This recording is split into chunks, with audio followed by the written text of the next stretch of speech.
ओम शांति, ओम शांति, ओम शांति। आज बाबा को 21/7/2020 को साकार मुरली छ। सारमा मीठे बच्चे, बाप तुम्हें पढ़ा रहे हैं खूबसूरत देवी देवता बनाने। खूबसूरती का आधार है पवित्रता। बाबाले हामीलाई पढाइ पढाउनु भएको छ खूबसूरत देवी देवता बनाउन, र खूबसूरतीको आधार हो पवित्रता। प्रश्न, रूहानी समा पर जो परवाने फिदा होने वाले हैं उनकी निशानी क्या होगी? रूहानी समाज से बाबा पर, अर्थात रूहानी समाज से बाबा माँ जो कुर्बान होने वाला परवाने बच्चा छन्, फिदा होने वाला छन्, त्यसको निशानी के हो भनेर बाबाले प्रश्नमा सोध्नुभयो। उत्तर, फिदा होने वाले परवाने पहले पॉइंट में समाज जो है जैसे हैं उसे यथार्थ रूप से जानते और याद करते हैं। दूसरों, फिदा होना माना बाप समान बनना। तीसरों, फिदा होना माना बाप से उच्च राजाई का अधिकारी बन जाना। तो बाबाले तीनवटा पोइन्ट भन्नुभयो। तो फिदा होने वाला को निशानीहरू, जो बच्चा समाज से बाबामा फिदा हुन्छ, परवाने बच्चा फिदा हुन्छ, त्यसको निशानी बाबाले भन्नुभयो। समामा जो फिदा हुन्छ, समा जो हुनुहुन्छ, जस्तो हुनुहुन्छ, उहाँलाई यथार्थ रूपमा जानेर उहाँलाई याद गर्छन्। र दोस्रोमा भन्नु थियो, फिदा होने वाला बाबा समान बन्छन्। र तेस्रोमा भन्नु थियो, फिदा होना माना उच्च राजाई के अधिकारी बनना। गीत, महफिल में जल उठी समा परवानों के लिए। ओम शांति। मीठे मीठे रूहानी बच्चों ने यह गीत की लाइन सुनी। कौन सी लाइन? महफिल में जल उठी समा किसके लिए? परवानों के लिए। यह कौन समझाते हैं? कौन समझाते हैं? रूहानी बाप। वह समा भी है। नाम तो ढेर के ढेर रखे हैं। बाप की स्तुति भी बहुत करते हैं। यह परमपिता परमात्मा की स्तुति है ना। बाप समा बनकर आए हैं परवानों के लिए। परवाने जब समा को देखते हैं तो उन पर फिदा हो शरीर छोड़ देते हैं। अनेक परवाने होते हैं जो समा पर प्राण देते हैं।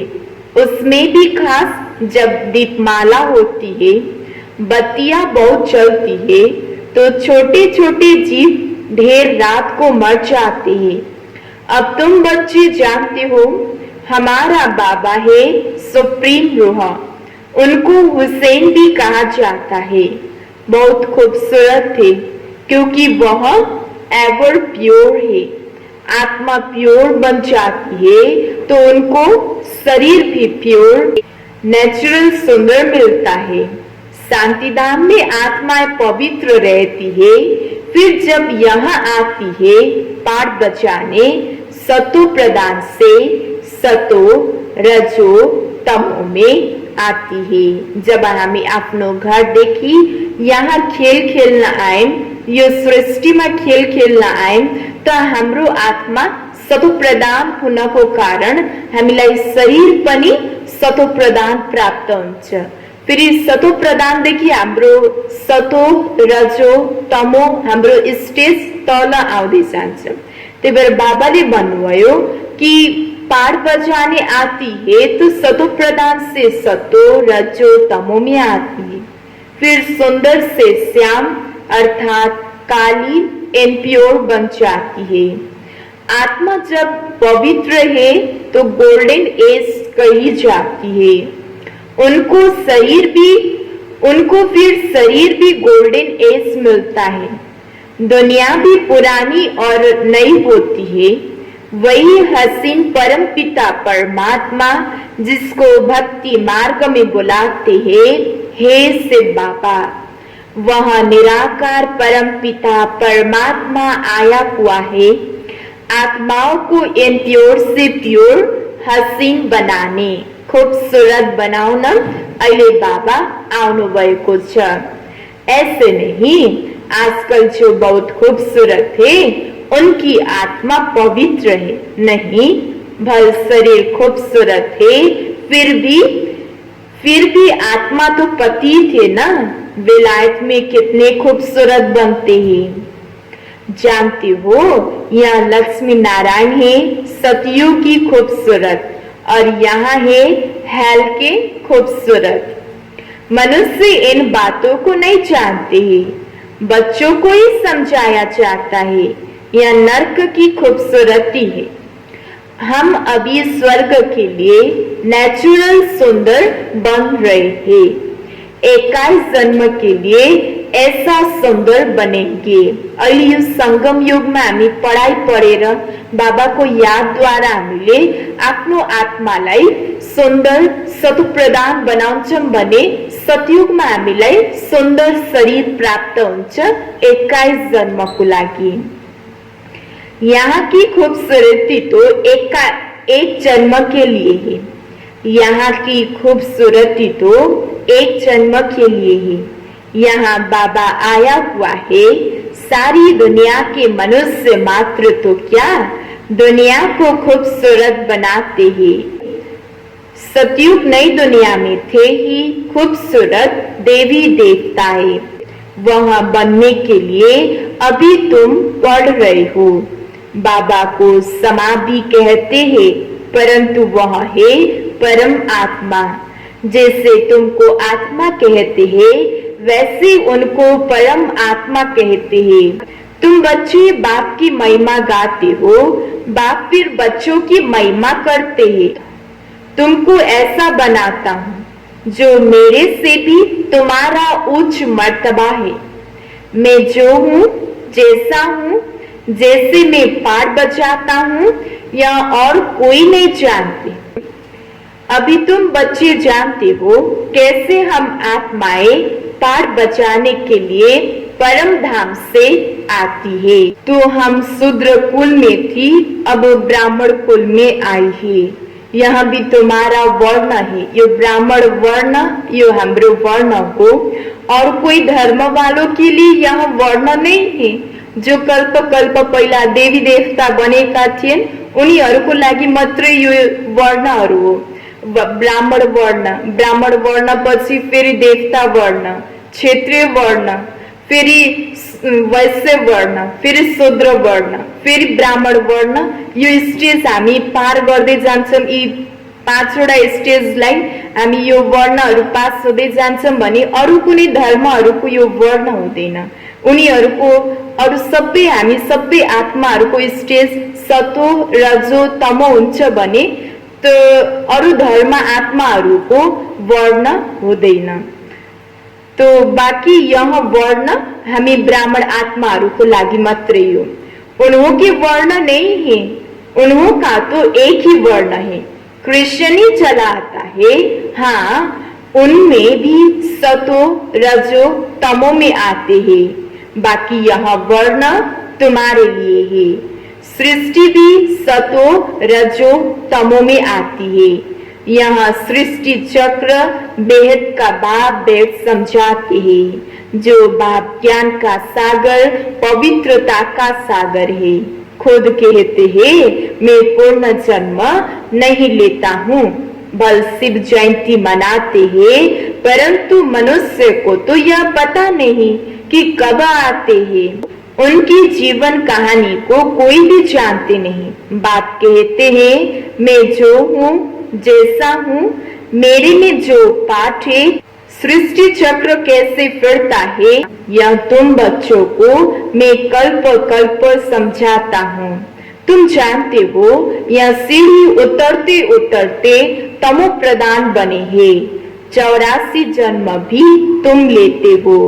पिछाड़ी में जो आते हैं उनको भी सतो रजो तमो में आना ही है। भल परमधाम देखी, आफ्नो घर देखी, यहाँ सृष्टिमा एक जन्म लिहाले पनि उनीहरूको स्टेज सतो रजो तमोको हुन्छ।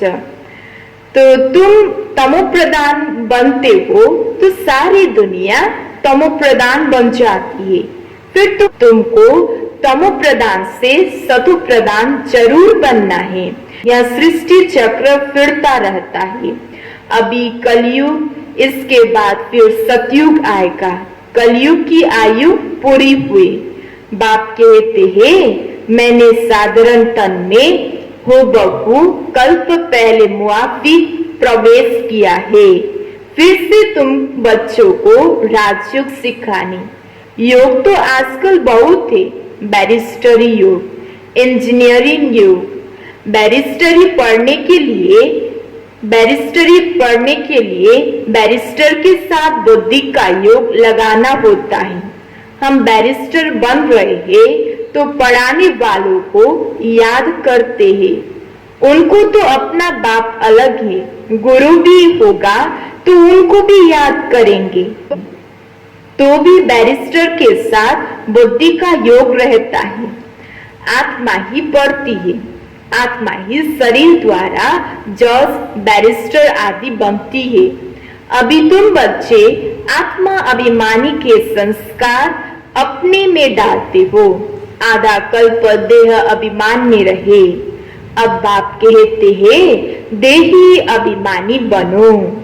आत्मा में ही पढ़ाई के संस्कार है।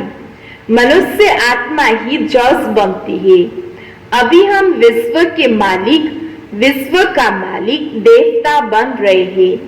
पढ़ाने वाला हम आत्मा, वही ज्ञान का सागर, शांति संपत्ति का सागर है। यह भी दिखाते हैं सागर से रत्नों की थालियां निकलती है। यहाँ है भक्ति मार्ग की बातें। बाप को रेफर करना पड़ता है। बाप समझाते हैं यहाँ अविनाशी ज्ञान रत्न। इन ज्ञान रत्नों से तुम बहुत साकार बनते हो। फिर हीरे जवाहरत भी तुमको बहुत मिलते हैं। यहाँ एक एक रत्न लाखों रुपये के हैं जो तुमको इतना साकार बनाते हैं। तुम जानते हो भारत ही 22 वॉल्ट था, उनमें पवित्र देवताएं रहते थे। अभी सावरे अपवित्र बन गए हैं। आत्मा और परमात्मा का मेला होता है। आत्मा शरीर में है तब तो सुन सकती है। परमात्मा भी शरीर में आते हैं। आत्माओं और परमात्मा का घर है शांति धाम। वहां चूर फूर कुछ भी नहीं होता है। शरीर बंदा अलग हुन्छ, आत्मा मात्रै हुन्छ। त्यही भएर बाबाले भन्नुभयो परमधाममा, माथि शान्ति धाममा कुनै पनि चुरफुर हुँदैन। यहाँ परमात्मा बाप आकर के बच्चों से मिलते हैं, शरीर सहित मिलते हैं। वहां तो घर है, वहां विश्राम पाते हैं। अभी तुम बच्चे पुरुषोत्तम संगम युग पर हो, बाकी दुनिया कलयुग में है। बाप देव समझाते हैं भक्ति मार्ग में खर्चा बहुत करते हैं, चित्र भी बहुत बनाते हैं, बड़े बड़े मंदिर बनाते हैं। नहीं तो कृष्ण का चित्र घर में भी रख सकते हैं ना। बहुत सस्ते चित्र होते हैं।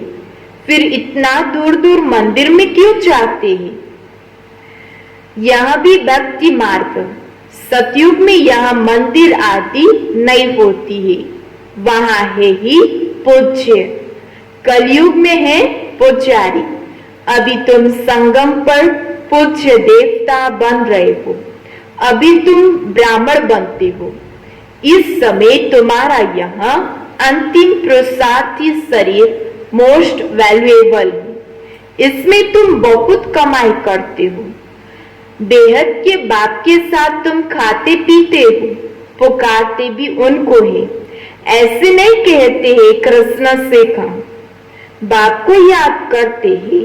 तुम माता पिता बालक तो बाप के साथ खाते रहते हैं, तो कृष्ण के हम सब बालक हैं, ऐसे नहीं कहेंगे। कृष्ण के हम सब बालक हैं, ऐसे नहीं कहेंगे। सभी आत्माएं परम पिता परमात्मा के बच्चे हैं। आत्मा शरीर द्वारा कहती है, आप आएंगे तो हम आपके साथ खेलेंगे, खाएंगे, सब कुछ करेंगे। तुम कहते ही हो बाप दादा, तो जैसे घर हो गया। बाप दादा और बच्चे, यहाँ ब्रह्म है बेहद का रचयिता। बाप इसमें प्रवेश कर इनको एडप्ट करते हैं, इनको कहते हैं तुम मेरे हो। यहाँ है मुख वंशावली, जैसे स्त्री को एडप्ट करते हैं ना, वहां है, वहां भी मुख वंशावली ठहरी। कहेंगे तुम मेरी हो, जैसे स्त्री को भी एडप्ट करते हैं ना, वहां भी मुख वंशावली ठहरी। कहेंगे तुम मेरी हो, फिर उसमें कुल वंशावली बच्चे पैदा होते हैं। यह रस्म कहां से चली? बाप कहते हैं मैंने इनको एडप्ट किया है ना, इन द्वारा तुमको एडप्ट करता हूँ। ब्रह्म द्वारा बाबाले हामी बच्चालाई एडप्ट गर्नुहुन्छ, तो तुम मेरे बच्चे हो, परंतु यहाँ मेल है। तुम सबको संभालने के लिए फिर सरस्वती को एडप्ट किया। इनको माता का टाइटल मिला, सरस्वती नदी। यह नदी माता हुई ना। बाप सागर है, यहाँ भी सागर से निकलती है। ब्रह्मपुत्र नदी और सागर का बहुत बड़ा मेला लगता है। ऐसे मेले और कहाँ लगते नहीं हैं। वहाँ है नदियों का मेला, यहाँ है आत्माओं और परमात्मा का मेला। वह भी जब शरीर में आती है तब मेला लगता है। बाप कहते हैं मैं हुसैन हूँ, मैं इसमें कल्प कल्प प्रवेश करता हूँ। यहाँ भी ड्रामा में नोद है। तुम्हारी बुद्धि में सारे सृष्टि का चक्र है। इसमें इनकी आयु 5000 वर्ष है। इस बेहद की फिल्म से तुम फिर हद की फिल्म बनाते हो। जो पास्ट हो गया सो प्रेजेंट होगा, प्रेजेंट फिर फ्यूचर बनता है। इनको फिर पास्ट कहा जाएगा। पास्ट होने में कितना समय लग गया। नई दुनिया में आए तो कितना समय पास्ट हुआ, 5000 वर्ष। तुम अभी हर एक सुदर्शन चक्रधारी हो। तुम समझाते हो हम पहले ब्राह्मण थे फिर देवता बने।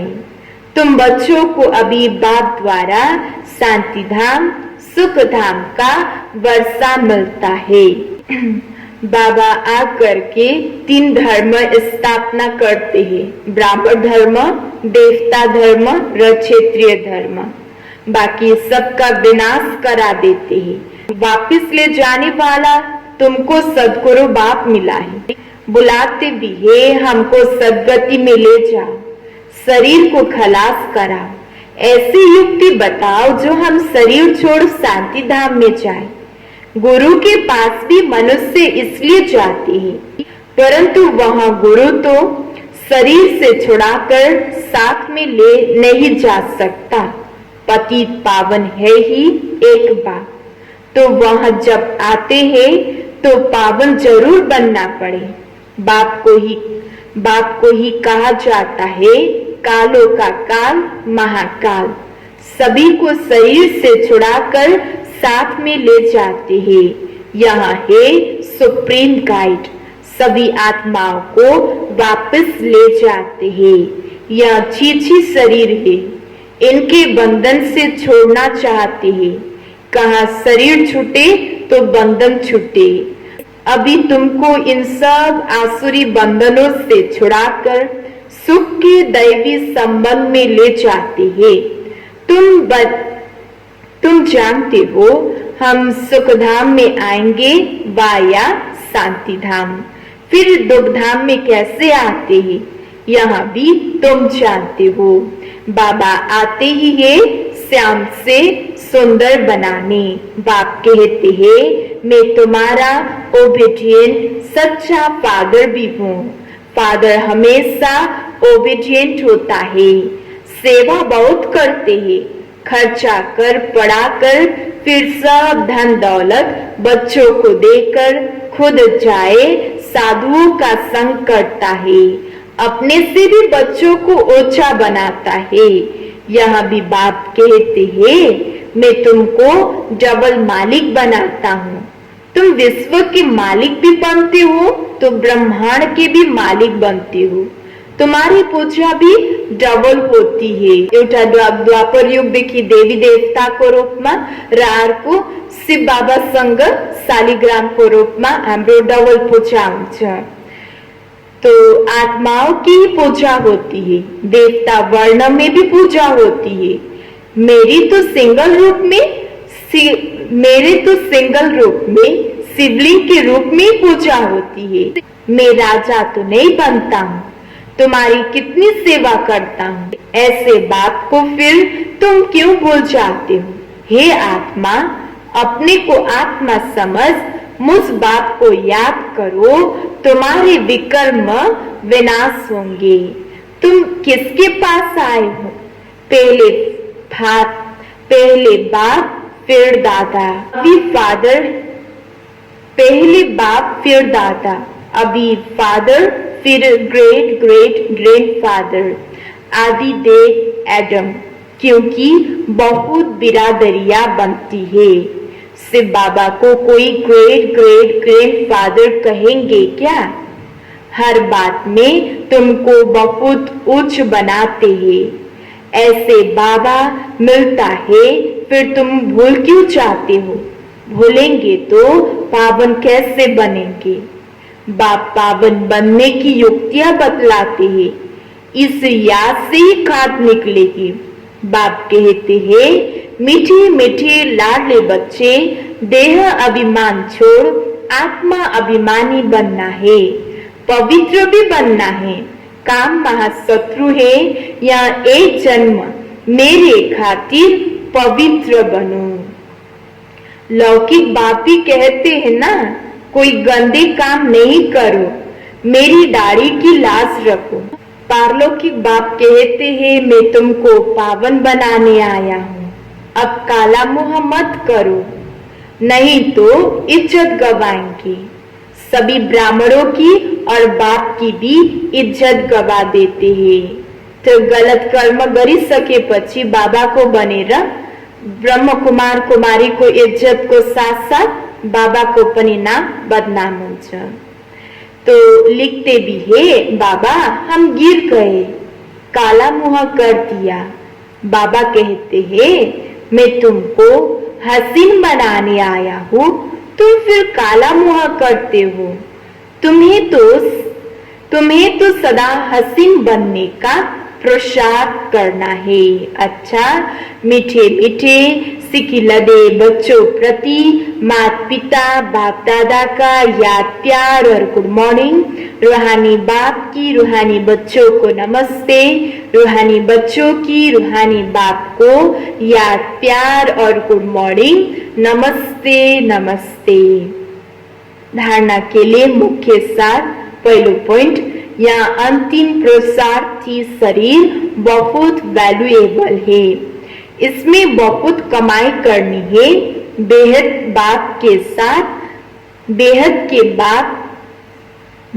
के बाप के साथ खाते पीते सर्व संबंधों की अनुभूति करनी है। दूसरों, कोई भी ऐसा कर्म नहीं करना है जिससे ब्राह्मण परिवार की व बाप की इज्जत जाए।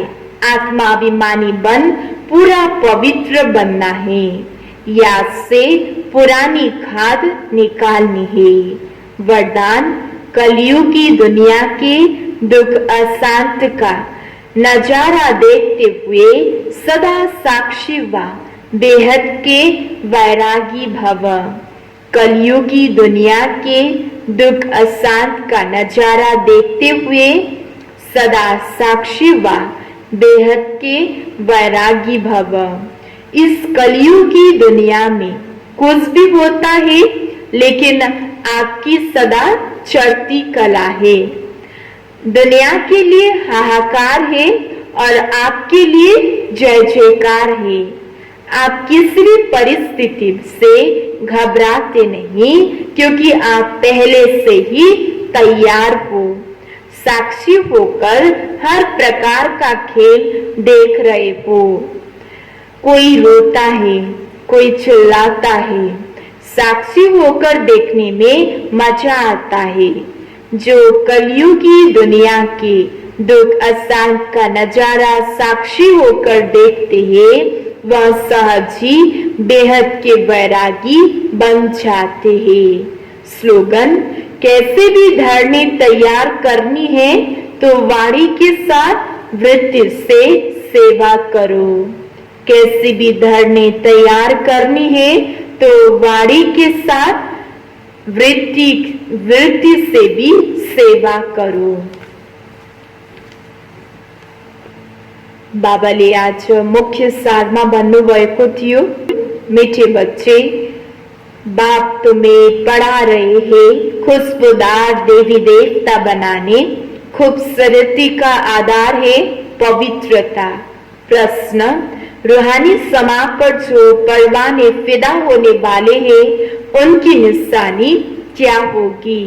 उत्तर: फिदा होने वाले परवाने, पहला पॉइंट, समाज जो है जैसी है उसे यथार्थ रूप से जानते हैं और याद करते हैं। दूसरों, फिदा होना माना बाप समान बनना। तीसरों, फिदा होना माना बाप से भी उच्च राजाई का अधिकारी बन जाना। ओम शांति।